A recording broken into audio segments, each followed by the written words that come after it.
Tree Yoga. We're just going to do a quick segment on alternate nostril breathing. This is a request, and I will always honor requests as long as I have time. And if I don't have time, I'll get to it. So this is a simple exercise, and it's always something that I do that precedes meditation. All you do is breathe in through one nostril, hold it for a short time, and breathe out through the other nostril. It balances your nervous system. This is not medical advice. Let's just say it generally has the possibility of balancing your nervous system, balancing your chakras. It sort of makes everything right, so to speak. It's really wonderful. It also seems to help with anxiety and mood things. It really just kind of stabilizes you. So the exercise is pretty simple. I'll do it from a couple different angles. Let's just start with a really basic one. There's different ones you can do. Let's just do 1:1. You would see it as a ratio of 1 to 1. All right? For this, we're going to do 5 seconds, 5 seconds, 5 seconds. All right? Let's do it.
Now there are different variations.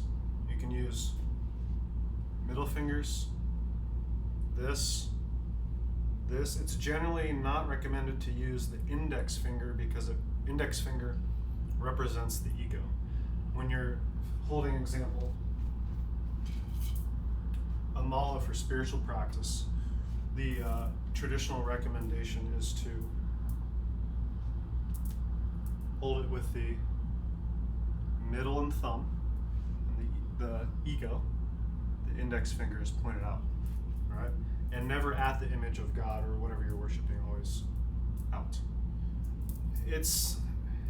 Don't take it too seriously. I do respect it and follow it, but I don't think that you have to, freak out about it. Just do your best. Anyways, let's keep doing this a couple more times. Let's do a different ratio. We'll do 1 to 2 to 1. So I'll do 5 seconds, 10 seconds, 5 seconds. 5 seconds in, 10 seconds hold, 5 seconds out. There's a lot of different ratios. You can do some research, and I will provide more videos and more links and whatnot as we go along, as this progresses. For the time being, if you're really curious, just do an internet search or a Google search. There's lots of information out there. So what I learned from my yoga teacher training was a combination of different ones. Lots of different breathing techniques. This is just sort of the basic or the introductory one. And it's very good. Don't think that it's not good. It is.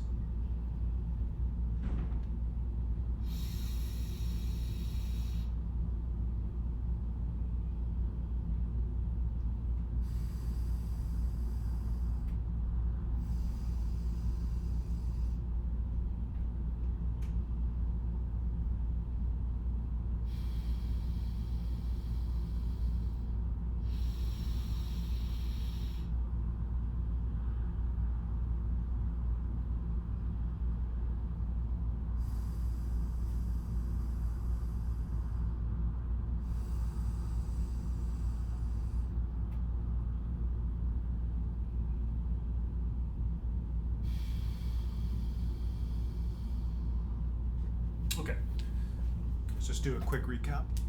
So, one pointer, after I do an inhale during the hold,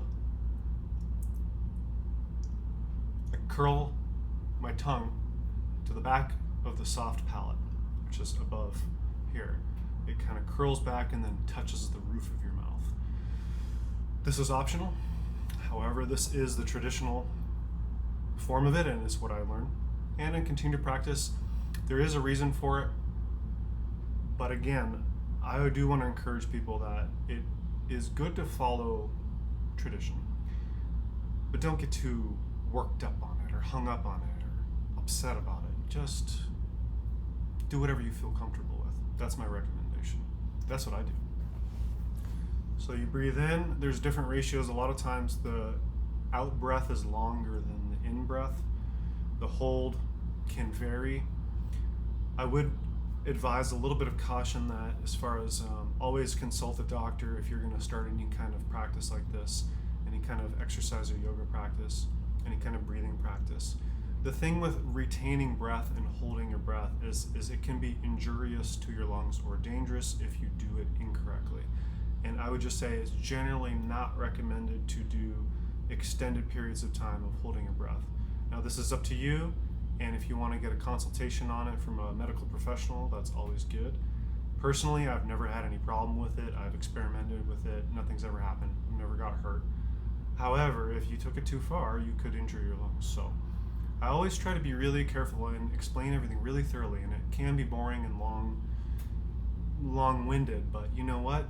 Clarity prevents us from misunderstanding things and prevents us from making unnecessary errors, or at least that's the idea. Do your best with it. All right, so one more time, we'll just do one more breathing, do a different ratio. We'll do 1, 3, 2. All right, so how about 5, 15, 10. All right.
That's it.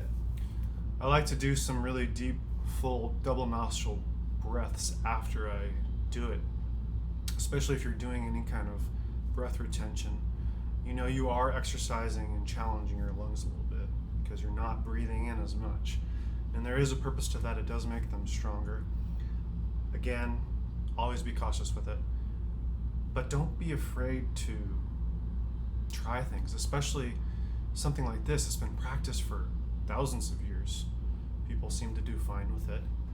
You know, I wouldn't necessarily go right into staring at the sun, which is called sun gazing, which is not actually staring at the sun directly, but looking slightly down. You're absorbing it. That can be dangerous for the eyes. Now we know with science that it's not a good idea to have too much sunlight. You can go blind eventually. So some of the things that we do in the ancient traditions from a long time ago, they didn't necessarily know what was safe and what was not safe. But at the same time, I mean, do we really know everything now? No. So keep an open mind, be smart, always look things up, consult professionals, do what you feel comfortable with, and explore every aspect of this creation, if you may. Thank you so much for your time. Thank you for joining me. I will continue to make more explanatory videos that have to do with yoga. Namaste.